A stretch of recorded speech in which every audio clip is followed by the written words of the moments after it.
Hey there! If you want to block off some time in your calendar and not be available for any appointments, you can definitely use this Add Task button on the upper right corner. Make sure you name it. Let's say, for example, not available.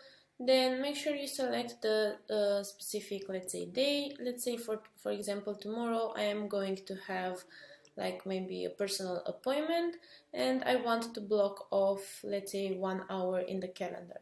Don't forget to hit not available for appointments in order to not be anything scheduled in this specific time frame.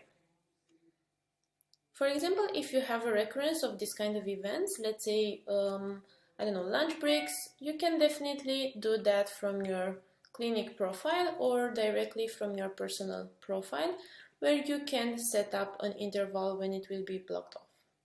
Thank you.